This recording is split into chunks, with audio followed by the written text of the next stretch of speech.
Hello बच्चों, कैसे हैं आप? आशा करती हूँ आप सभी स्वस्थ होंगे। चलिए आज की वर्कशीट शुरू करते हैं। आज डेट है 16 फरवरी 2021 और डीओई द्वारा दी गई वर्कशीट नंबर 170 हम करेंगे, जो मैथ सब्जेक्ट की है और क्लास 1 के लिए है। आज हमारा टॉपिक रहेगा बेटा constructs addition with its symbol, यानी कि एडिशन को हम सिंबल्स की हेल्प से करना सीखेंगे। यहाँ पर आपको अपना नेम, यहाँ अपनी टीचर का नेम राइट डाउन करना है। फूलों की बहार। बसंत पंचमी की सुबह सिम्मी जब उठी तब उसने पाया कि सारा घर फूलों की खुशबू से महक रहा है। पिताजी बाजार में बेचने के लिए रंग बिरंगे फूल लाए हैं। आंगन में दादी और माँ गुलाब, सूरजमुखी, कमल और गेंदे के फूलों को टोकरियों में रख रही है। सिम्मी भी फूलों को गिनकर टोकरियों में रखने लग गई। माँ और दादी के पास गुलाब के 3-3 फूल हैं, जो सिम्मी ने टोकरी में सजाई। अब टोकरी में गुलाब के 6 फूल हो गए। देखो, मम्मी के पास थे 1 2 3 फूल, दादी के पास थे 1 2 3 फूल। तो कुल मिलाकर कितने हो गए? देखो, 1 2 3 4 5 6, कितने फूल हो गए? 6 फूल। पिताजी ने कहा, आओ सिम्मी गेंदे के फूलों को गिनकर टोकरी में रखें। तो अब आगे देखते हैं कैसे करना है बेटा।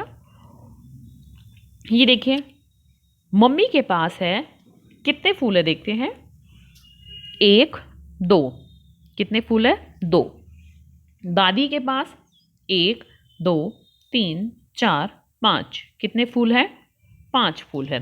तो कुल मिलाकर टोकरी में कितने हो गए? 1 2 3 4 5 6 7, 7 फूल हो गए। यहाँ गिन लेते हैं, 1 2 3 4 5 6 7, 7 फूल। फिर दादी बोली, सिम्मी अब मैं तुम्हें कुछ फल दूंगी, क्या तुम इन फूलों की संख्या जोड़कर, कुछ फूल दूंगी, क्या तुम इन फूलों की संख्या जोड़कर बताओगी? अब सिम्मी दादी द्वारा दिए गए फूलों को जोड़ने लगी।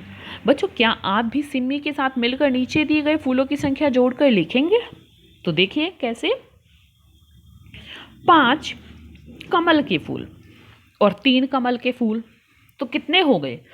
देखो बेटा, पहले जमा करने में अगर आपको नहीं आता तो आप उंगली पे गिन सकते हैं, आप ऐसी स्टिक्स की डंडों की मदद ले सकते हैं, या फिर पहले आप ऐसे ही जोड़ना सीखो, फिर मैं आपको एक एग्जाम्पल बता दूंगी कि कैसे हम और आसान तरीके से इनको जोड़ना सीख सकते हैं। तो देखो, 5 कमल फूल के यहाँ और 3 कमल यहाँ, तो कितने हो गए? 1 2 3 4 5 6 7 8, तो कितने हो गए?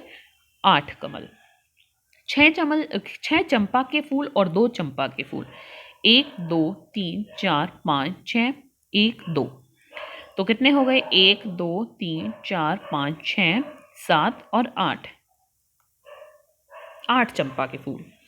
8 चमेली के फूल और 1 चमेली का फूल, 1 2 3 4 5 6 7 8 और 1, कितने हो गए?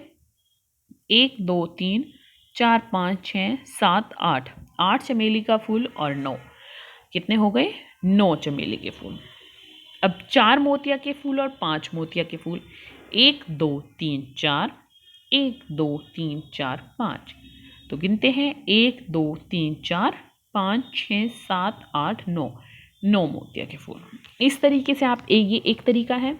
उसके बाद दूसरा तरीका ये है बेटा कि आप ये देखो, जैसे यहाँ 5 फूल, 5 कमल के फूल और 3 कमल के फूल जोड़ने हैं, तो इनमें से बड़ी संख्या कौन सी है? 5। तो 5 को अपने माइंड में रखो, अपने दिमाग में रखो, और 3 है ना, तो 3 को आप उंगलियों पर रख सकते हो, 3 उंगलियां रख के।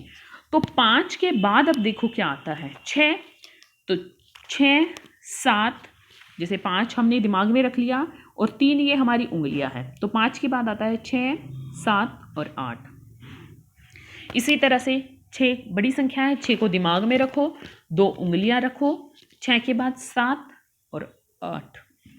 ठीक है बेटा, उम्मीद करती हूँ ये समझ में आया होगा आपको। इस कार्य पत्रिका के साथ अभ्यास के लिए आपको गणित का जादू पुस्तिका में से पृष्ठ संख्या 55 और 59 भी करनी है, यानी पेज नंबर 55 एंड 59 तक कीजिए। 55 से 59 तक आपको पृष्ठ संख्या करनी है। अभिभावकों के लिए सुझाव है कि बच्चों को 5 फूलों के नाम याद कराएं और उन्हें विशेष रंगों से परिचित कराएं। तो आप इसी में भी हमारे आए हैं कमल का फूल, चंपा के फूल, चमेली के फूल, मोतिया के फूल, और ऊपर भी बहुत सारे उदाहरण आए हैं जैसे गुलाब, सूरजमुखी, कमल और गेंदा। ठीक है, तो आप कोई भी 5 फूलों के नाम याद रखिए और उनकी क्या रंग विशेष होते हैं। ठीक है, जैसे कमल का फूल होता है ये मोस्टली जो है वो गुलाबी रंग में होता है, तो आप इसको गुलाबी रंग से याद रख सकते हैं। इसी तरह आप इनके भी रंग याद कीजिए। आज का कोविड का मैसेज है कि अगर हमें कोरोना से सुरक्षित रहना है तो घर से बाहर निकलते हुए हमें मास्क पहन कर जाना चाहिए। आज की वर्कशीट यहीं पर ख़त्म होती है बेटा, फिर मिलते हैं एक नई वर्कशीट के साथ। तब तक के लिए अपना ध्यान रखना। धन्यवाद।